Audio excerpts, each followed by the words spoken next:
이제 어려운 일을 하시고 오늘은 이제 직접 이렇게 방송까지 출연했는데 지난번 MBC나 이런 데가 제보할 때는 얼굴도 안 나오고 네. 목소리도 이렇게 변조해서 했는데 네. 이렇게 오늘 나오시게 돼서 매우 반갑습니다. 요양원에 가족 중에 어르신들 계신 분들 제가 요번에 이렇게 온요양원 건 이거 제보한 거를 참고 삼아서 그 어르신 계신 그런 곳들은 어떤가 괜찮은가 한 번씩 둘러봐 주셨으면 좋겠어요. 네. 그 온요양원에서 얼마나 근무하셨나요? 제가 한 5년? 근데 이제 5년 동안 쭉 요양원에서 근무를 하시면서 그 여러 가지 못 볼 일들을 많이 보셨잖아요. 네네. 결국은 이제 그런 것들을 이대로 묻어두면 안 되겠다. 네네. 그렇잖아요. 제가 보기에는 요양원 문제는 이제 누구나 요양원 안 간다고 장담할 수 없는 내 그렇죠. 문제이기도 한데 요양원이 전국에 한 5천 개 정도 있는데 이번에 큰 경종을 울리셨는데요. 그런 그 제보를 정대태 교장한테 전화를 통해서 맨 처음 네. 했는데 네. 그런 결심을 한 계기는 어디 있습니까? 이거를 알려야지 네. 그냥 이러고 두면 누가 알겠어요. 예.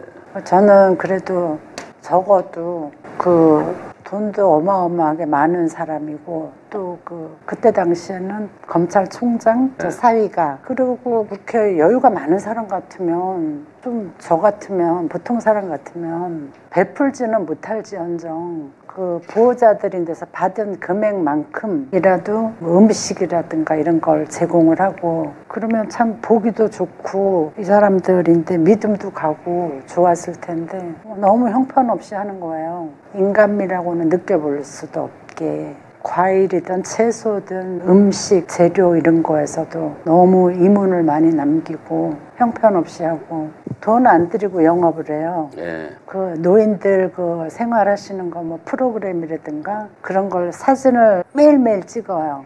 그리고 또 거기 경관은 좋잖아요. 밖에 모시고 나가서 뭐 사진 찍고 막 이렇게 해가지고 그거를 가족들하고 밴드를 운영을 해요. 거기에다 이제 광고를 쫙 하는 거죠. 노인 학대 부분에서 질문 드리겠습니다. 어떤 노인분이 설사를 많이 해가지고 병원에 가셔야 될 부분을 그냥 거의 20일 가까이 병원을 안 가고 거기서 그렇게 고생을 하시고 결국은 병원에 가서 돌아가셨죠? 네. 제가 근무하는 층에 계셨고 제가 그러니까 출근하는 날이면 제가 항상 이렇게 케어를 해드렸는데 처음에는 이렇게 막 끙끙끙 앓는 소리만 하시더니 얼마 지나고 나서부터는 하혈도 하시고 설사로 계속 하시는 거예요. 그래서 빨리 그 병원 이송을 해야 되지 않겠냐. 그 시설장하고 간호조무사 이때 제가 그런 얘기를 다 했어요. 했는데도 불구하고 묵인해버리고 그냥 가벼운 약 같은 거 그런 걸로다가 이렇게 해결을 하다가 이제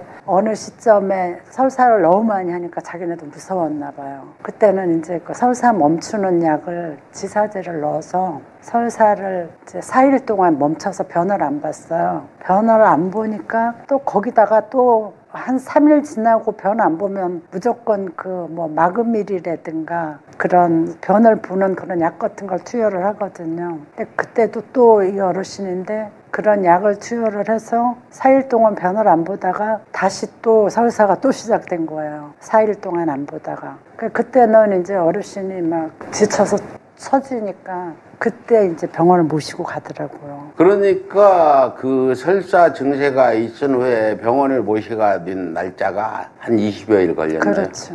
요양원 측에 그 이분 어떻게 처리해야 빨리 해야 된다는 아까 말씀 중에 건의도 했다는데 그런 건의를 하면 누구한테 하고 어떻게 누가 그걸 들어서 조치를 취하나요? 간호조무사 이제 하고 그 시설장 근데 하는데 뭐 간호조무사도 그렇고 시설장이 그리고 또 뭐 간호조무사보다 더 간호조무사처럼 그렇게 또 그래요. 그 사람이 뭐 간호조무사 제쳐놓고 자기가 다 뭐 기다 아니다 뭐 해라 다 그래요. 근데 그 사람이 뭐 의료 어떤 교육을 받은 사람인가요? 전혀. 그럼 간호조무사가 전격적으로 판단을 해서 어떤 조치를 취해야 되는데 시설장이 월권을 해서 그렇죠.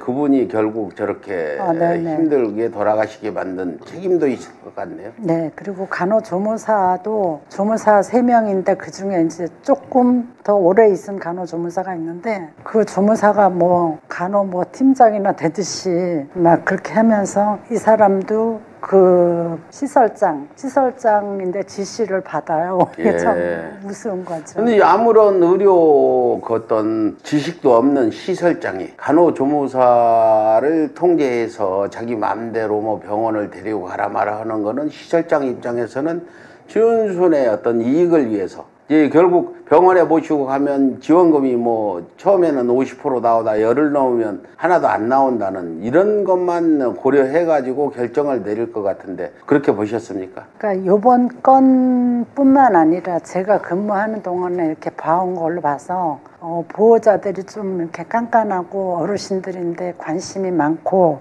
그런 분들은 만약에 어디가 아프시다 뭐 그러면은 이제 보호자인데 연락을 해가지고 병원에 가야 되겠습니다 뭐 이런 식으로 하고 그렇지 않은 경우에는 가급적이면 안 가려고 하죠.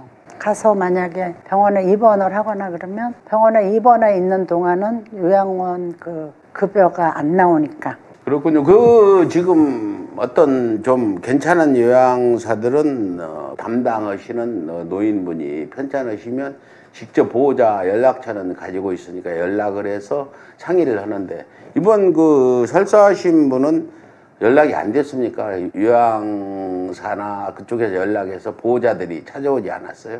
요양원들이 이 집뿐만이 아니라 그 보호자들하고 요양사들하고 서로 이렇게 말을 섞지 못하게 해요. 왜냐하면 자기네 어떤 뭐 그런 것이 나쁜 면이 노출이 될까봐.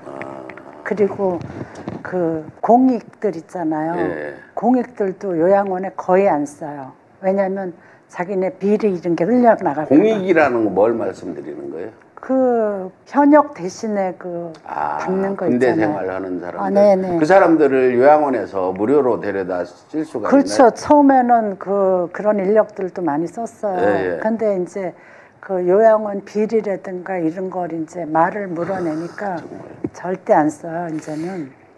공익은 임금을 안 주고도 쓸 수 있는데 그렇죠. 나라에서 요양원의 비리가 밖으로 나갈까 봐서 네네. 그런 것도 처음에는 쓰다 안 썼다. 그렇죠. 이 요양원뿐만 아니라 예. 쓰는 데가 거의 없을걸요. 아마 정상적으로 운영하는 곳이라면 모를까. 그렇지 않으면 그래요. 지금 이번 그 정 회장님 이번 온요양원 문제는 여기서 끝내면 안 되고요. 제가 이재명 정부 5년 동안 아침 5시에 방송하지 않아요. 여기서도 지속적으로 다룰 건데 왜 다뤄야 되냐. 정 회장님도 이제 나이 드셔서 병들면 누군가 요양원에 보낼 수도 있잖아요. 나도 마찬가지고. 저도 갈 근데 거예요. 내일인데 전국에 있는 요양원들이 어떤 예산이 부족하다거나 뭐 이런 문제 때문에 일어나지 않고 그 어떤 요양원 하는 사람들의 이익을 위해서 노인들이 소홀하게 보살핌을 받고 학대를 받는 일은 없도록 해야 되는데 이번 우리 장 선생님께서 지금 이걸 화두를 던져놨기 때문에 지금 일단은 온요양원은 처벌을 받고 추징금을 받고 형사 고발도 있어 수사도 받는데 이걸로 해가지고 반면교사로 전국 요양원들이 좀 노인들을 제대로 모실 수 있는 그런 곳으로 만들 수 있도록 함께 좀 해줄 수 있습니까? 간절히 바라는 바입니다. 그래요. 예.